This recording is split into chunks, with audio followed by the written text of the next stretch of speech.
So, being in the business, not so much about like what you want to accomplish like yourself in the next couple of years, but it looks like you're almost like on a growth plan at the moment. If I listen to some of the, merging or buying other agencies. So, what are your plans? In the next year and sort of in the next 5 years that you see the business going? It's been an interesting year. So we did acquire and double in size this past April. So it's been an adjustment.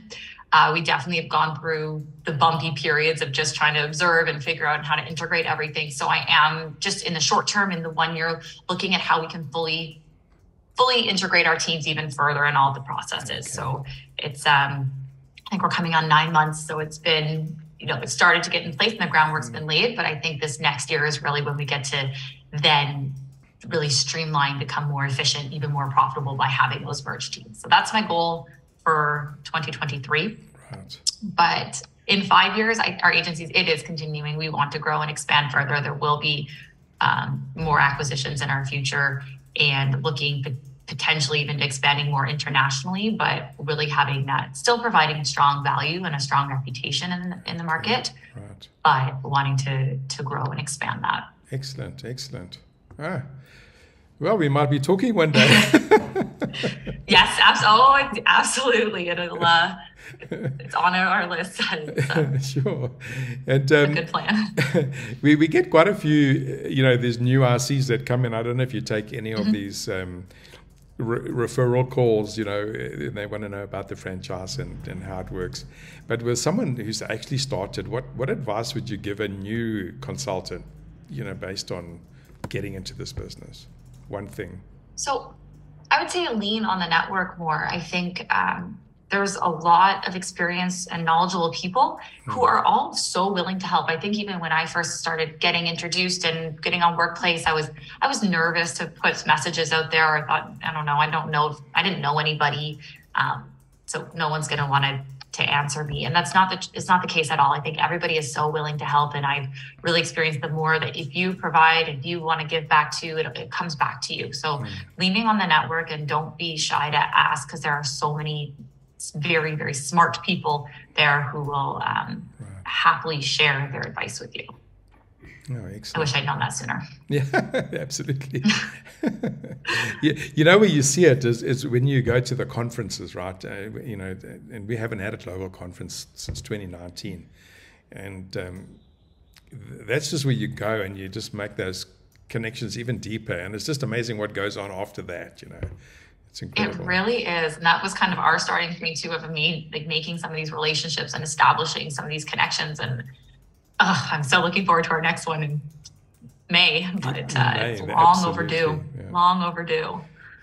So we're nearing, the end of our interview. Do you have any motto? I was hearing that one that you said just now about relationships and revenue and that you go by. Like the one that I trying to get in our team is, not accepting second best. And it's more like, if you do something and it doesn't look right or doesn't feel right, just do it again. It's like presenting a good meal at a restaurant. You don't want someone to send it back, That's a good one. No second best. Yeah, the results and relationships equals retention is definitely something that our company tries to live by. Personally, too, I'm big into controlling your controllables. I've spent a lot of time and energy on things out of my control and trying to focus more on, your attitude and how you approach a situation and things that you can control it saves a lot of time and stress. So absolutely. That's my personal motto to try and live by. Doesn't always work, but well, you got something that sticks there, and it just keeps you on the right track. I think it's always good. Tries to. Yeah. So I'm looking forward to, we're going to the Dominican Republic next year and for the conference, and it's a whole beach place. So maybe, I don't know whether we spent much time in Cancun, but if we went to a happy hour in Dominican Republic, what would you be ordering? Not that picky, honestly, anything, but a spicy margarita is what sounds pretty good to me on a beach right now. Yeah, I think so. That's normally I would go for Well, I think on a beach you have to have a cocktail or something, and Yes. you know, wherever I go, I'll try and drink what they're drinking. But typically, I end up with just a glass of wine. Boring, but I just find that's what I enjoy most. Is that your order? Okay, yeah. Yeah. We may have to branch out. I might have to get you on a spicy margarita in Dominican. Yeah, well, we're going to try that. I was interviewing one of the guys from Mexico, and he was also talking about a banderita. And you know, he said a margarita, and you can also have a banderita. And I wasn't sure about that, so I've got it on my list of things to do. What is? It's a drink, a banderita, Oh. a banderita. So maybe they pronounce it a bit more deeper in Spanish, but we'll see. I'll Google it after. But maybe ordering those too. That's right, yeah. There might be more than one happy hour happening. Well, I think so. It's such it's an all-inclusive resort as well. So, you know, we're going to stay there for a few extra days and, you know, Yes, try and enjoy us the too. place. Yeah. So I really appreciate you spending this time with us today and sharing, you know, your journey. If you could be anywhere else other than talking to me today right now, where would you want to be?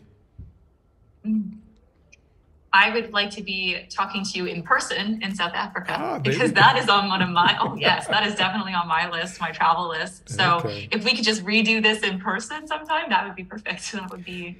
Well, you know how funny it is, and we welcome anybody in the network coming, you know, through to our country. And we've had Chuck Bankoff, you know, he came through, him and Marsha, a couple of years back, and we did the interviews here. And I interviewed him in a game farm on safari. We were sitting outside, you know, in the bush. And then we traveled down to Cape Town and we went into a wine farm in one of these beautiful gardens. And then he interviewed me, and it was one of those face-to-face, which was great. Yeah. I love that. Okay, well, if we can plan for that in the next couple of years, that would be. Absolutely. If you got to be in touch, because I mean, we definitely, you know, welcome, and we'll host you for a few days wherever you go, you know, so that's pretty cool.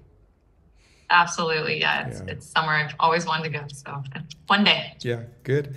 Well, Denise, thanks so much. I appreciate it, and I'm looking forward to meeting you again in Dominican Republic with the rest of the team, and we can catch up there again. Wonderful, over a spicy margarita. Okay, thanks, then.